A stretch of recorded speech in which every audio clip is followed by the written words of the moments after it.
नमस्कार। आज आपसे उत्तर व्यवहारवाद के बारे में चर्चा की जाएगी। इस वीडियो में उत्तर व्यवहारवाद, जो कि राजनीति विज्ञान के विषय के अंतर्गत एक महत्वपूर्ण अध्याय है, इसके उदय के कारण, इसके अभिप्राय, इसके विभिन्न सिद्धांतों के बारे में आपसे चर्चा की जाएगी। व्यवहारवादी विचारक जो कालांतर में उत्तर व्यवहारवादी विचारक बने, उनका ये मानना था कि व्यवहारवादी अध्ययन में निरर्थक शोध कार्यों पर, बड़े बड़े सिद्धांतों के निर्माण पर समय व्यतीत किया गया। जिस समय समाज विभिन्न प्रकार के सामाजिक, राजनीतिक, सांस्कृतिक संकटों से गुजर रहा था, उस समय विश्वविद्यालयों के पुस्तकालयों में, विश्वविद्यालय के बड़े बड़े बंद कमरों में व्यवहारवादी विचारक शोध कार्य में, विभिन्न सिद्धांतों के निर्माण में व्यस्त थे। विश्व भयंकर संकटों से गुजर रहा था।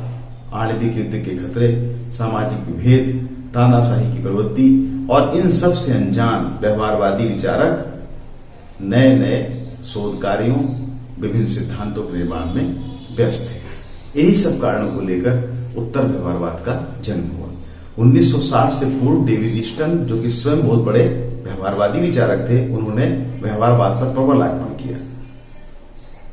उत्तर व्यवहारवादी विचारकों का मानना था कि मूल्य से तटस्थ होकर राजनीतिक विश्लेषण नहीं किया जा सकता है। व्यवहारवादियों का मानना था कि मूल्यों की तटस्थता बहुत जरूरी है। किसी भी शोध कार्य में या राजनीतिक विश्लेषण में मूल्यों को तटस्थ रखना आवश्यक है। व्यवहारवादी विचारकों ने राजनीतिक अध्ययन में विश्लेषण की पद्धति को विश्लेषण से अधिक महत्व दिया। महत्वपूर्ण विश्लेषण था, जबकि विश्लेषण करने की पद्धति पर अनावश्यक का जोर दिया गया।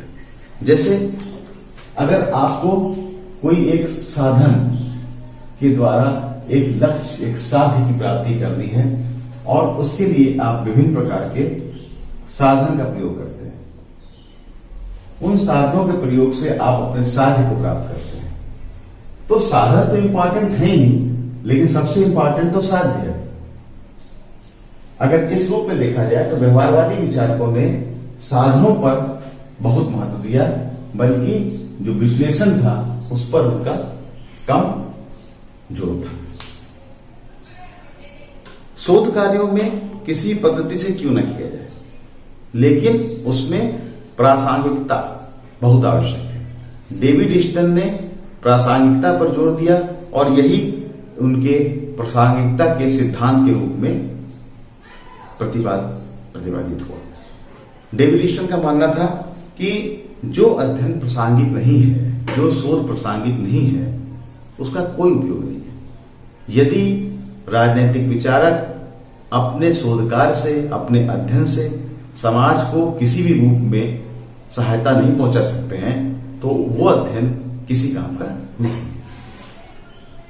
समाज और राज्य व्यवस्था की तत्कालीन समस्याओं, उनके संकटों और जो चुनौतियों थी, उनका अध्ययन करने के लिए उनके निदान की मांग करता है।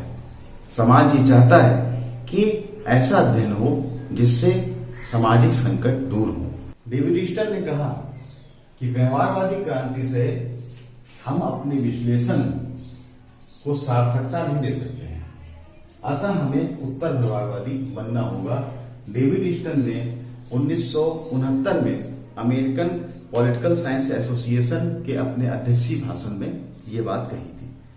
और अब अगर उत्तर व्यवहारवाद के उदय के कारणों पर हम एक नजर डालें तो हम पाएंगे कि जो व्यवहारवादी विचारक थे, उनकी रूढ़िवादिता, उनकी जड़ता और उनकी दिशाहीनता ने उत्तर व्यवहारवाद को जन्म दिया। व्यवहारवाद के विपरीत एक ये इसको प्रतिक्रिया कहा जा सकता है। किसके खिलाफ? व्यवहारवाद के खिलाफ एक प्रतिक्रिया।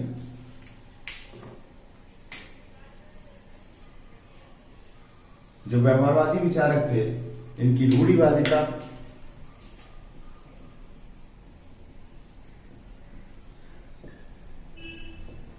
जड़ता और इनकी दिशाहीनता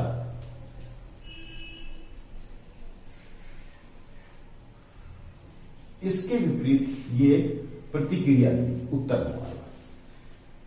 द्वितीय विश्व युद्ध के बाद जो राजनीतिक ज्ञान है इसको विश्वसनीय, सैद्धांतिक, वैज्ञानिक स्वरूप देने का प्रयास किया गया, परंतु व्यवहारवादी स्वयं इन चीजों में कमियां, अपूर्णता देख रहे थे। सामाजिक विज्ञान जो थे, उनकी जो अध्ययन पद्धतियां थी, उनको प्राकृतिक विज्ञानों की तरह लागू करना अत्यंत घातक लगा, क्योंकि जो व्यक्ति है उसकी प्रकृति परिवर्तनशील होती है, वो परिवर्तनशील विचार का प्राणी है और उसका अध्ययन प्राकृतिक विज्ञानों की तरह करना उचित नहीं माना गया। और इसके साथ साथ तथ्य मूल्य विच्छिन्नता, तथ्यों में मूल्य विच्छिन्नता का भी विचार लाया गया कि जो तथ्य हमारे हैं, जो फैक्ट हैं, उसमें वैल्यूज जो है उसको हम अलग नहीं कर सकते। तथ्यों में मूल्यों का बराबर महत्व था। व्यवहारवाद की जो क्रांति हुई उस समय आणविक युद्ध का खतरा था, अमेरिका में काले गोरे का भेद था, तानाशाही प्रवृत्ति थी, वियतनाम में अघोषित युद्ध चल रहा था, जनसंख्या बढ़ती चली जा रही थी, बहुत सारी समस्याएं आई और लोगों का ये मानना था कि जो राजनीतिक विचारक हैं वो इन समस्याओं का कोई हल ढूंढेंगे। लेकिन व्यवहारवादी विचारक अपने निरर्थक शोध कार्य निरर्थक में ही उलझे हुए थे, जिससे उत्तर ध्रुववाद को जन्म मिला और उत्तर ध्रुववाद का जन्म हुआ। और लोगों को ये एहसास दिलाने के लिए कि जो समस्याएं हैं वो बंद कमरे में बैठ करके वहां पर अध्ययन से नहीं हो सकती, बल्कि उसके लिए हमको और भी दृष्टिकोणों को अपनाना होगा। डेविड ईस्टन ने प्रासंगिकता का सिद्धांत प्रतिपादित किया। उनका मानना था कि इसके दो आधारभूत लक्षण हैं, पहला तो है प्रासंगिकता और दूसरा है कर्तव्य निष्ठा। उनका मानना था कि जो भी शोध कार्य हो वो प्रासंगिक हो और साथ साथ कर्तव्यनिष्ठ हो। डेविड ईस्टन ने अपने प्रासंगिकता के सिद्धांत में पहला सिद्धांत जो बताया वो था तकनीकी से पूर्व सार। तकनीकी जरूरी है, लेकिन साथ साथ जो जिस काम के लिए वो तकनीकी यूज हो रही है उसका भी ज्यादा महत्व है और वो पहले है, तकनीकी बाद में। नंबर 2, सामाजिक परिवर्तन पर बल। व्यवहारवादी विचारक जो थे वो परिवर्तन विरोधी थे, लेकिन उत्तर व्यवहारवाद में सामाजिक परिवर्तन पर बल दिया गया। नंबर 3, समस्याओं का विश्वसनीय निदान। जो समस्याएं थी, जो व्यवहारवादी थे वो परिवर्तन विरोधी थे, वो परिवर्तन पर ज्यादा अपना जोर नहीं देते थे, बल्कि जो व्यवहारवाद में धीमी गति से जो परिवर्तन की गुंजाइश थी, सामाजिक रूढ़िवादिता की जो विचारधारा थी, उसको उत्तरवादी विचारकों ने कहा कि नहीं, कोई भी समस्या अगर है तो उसका विश्वसनीय निदान बहुत जरूरी है। चौथा, मूल्यों का महत्व। जैसा कि पहले भी चर्चा हो चुकी है, उत्तर व्यवहारवादी मूल्यों को ज्यादा महत्व देते थे और उनका मानना था कि किसी भी राजनीतिक विश्लेषण में मूल्य जो है वो महत्वपूर्ण है और उन मूल्यों के बिना कोई भी अध्ययन सटीक नहीं हो सकता है। इसके बाद बुद्धिजीवियों की भूमिका। उत्तर व्यवहारवादी विचारकों का था कि मूल्यों की जो आधारशिला पर ज्ञान की इमारत खड़ी होती है और मूल्यों को यदि प्रेरक शक्ति न बनाया गया तो ज्ञान जो है वो गलत दिशा की तरफ भी चला जाएगा। ज्ञान के सही उपयोग के लिए मूल्यों को उनकी केंद्रीय स्थिति देनी ही होगी। इसके बाद कर्मनिष्ठ विज्ञान। जो भी साइंस है या जो भी हमारा शोध है वो कर्मनिष्ठ यानी किसी के काम आने वाला होना चाहिए, बल्कि उसका ज्ञान का क्रियात्मक होना बहुत जरूरी है। ज्ञान व्यवहारिक रूप से सार्थक होना चाहिए। इसके बाद व्यवसाय का राजनीतिकरण। डेविड ईस्टन का मानना था कि तटस्थ रहने में गर्व का अनुभव नहीं करना चाहिए, बल्कि समाज में एक सकारात्मक भूमिका अदा करके हमको ये राजनीतिक विचारकों, राजनीतिक विद्वानों को अपना ऋण अदा करना होगा। इस प्रकार डेविड ईस्टन ने प्रासंगिकता के सिद्धांत पर जोर दे करके अपनी बात को रखा और ये कहा कि जो भी विषय वस्तु है वो महत्वपूर्ण है, मूल्य इंपॉर्टेंट है, समाज में परिवर्तन होना चाहिए। बुद्धिजीवियों का उपयोग समाज के संकट, समाज की समस्याओं को दूर करने के होना चाहिए। जो भी शोध, जो भी अध्ययन विश्लेषण किया जाए, उनसे सामाजिक संकट दूर हो, समाज में जो विभिन्न प्रकार की विषमताएं हैं उनमें कमी आए, तभी हमारा ज्ञान सार्थक हो सकता है।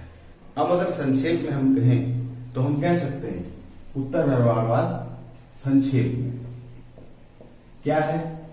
पहला रीजन है कि जो व्यवहारवाद की कमियां हैं, व्यवहारवाद की कमियों को दूर करने का प्रयास। अगर आप कहें कि उत्तर व्यवहारवाद क्या है, तो व्यवहारवाद की जो कमियां हैं, अब कमियां क्या है उनकी? निरर्थक शोध, परिवर्तन विरोधी, मूल्यों की तटस्थता, सामाजिक समस्याओं, सामाजिक संकटों से लेना देना नहीं, आदि आदि। तो पहला है कि व्यवहारवाद की जो कमियां हैं उसको दूर करने का प्रयास किया गया। नंबर 2, बुद्धिजीवियों से यह अपेक्षा की गई कि अपने ज्ञान से समाज का सुधार करें। बुद्धिजीवी अपने अध्ययन से समाज का सुधार करें और उनका अध्ययन तभी प्रासंगिक होगा जब उनके अध्ययन से समाज में सुधार होगा। ऐसा ना हो कि विश्लेषण होते रहें, शोध कार्य होते रहें, लेकिन समाज के संकट वहीं के वहीं बने रहें। नंबर 3, अपने ज्ञान की छाप अपने समय की समस्याओं पर अवश्य रूप से अंकित करें। ज्ञान की छाप, अपने ज्ञान की छाप, जो संकट हैं, जो समस्याएं हैं, उन पर अंकित करना बहुत जरूरी है।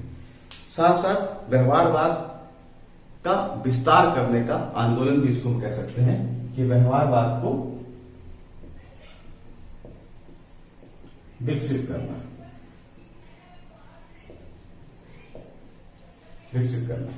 1970 के बाद व्यवहारवाद और उत्तर व्यवहारवाद दोनों के बीच में जो पारस्परिक विरोध की स्थिति थी वो धीमे धीमे समाप्त हो गई। एक तरफ आप देख सकते हैं कि अनुभविक अध्ययन और परिशुद्ध परिणाम देने की पद्धति को अपनाते हुए उसको विज्ञान बनाने की चेष्टा की जाती थी।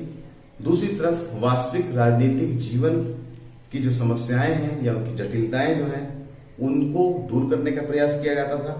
तो वैज्ञानिकता और सार्थकता, इन दोनों के बीच 1970 के बाद जो एक गैप था वो धीमे धीमे समाप्त हो गया और जो वैज्ञानिकता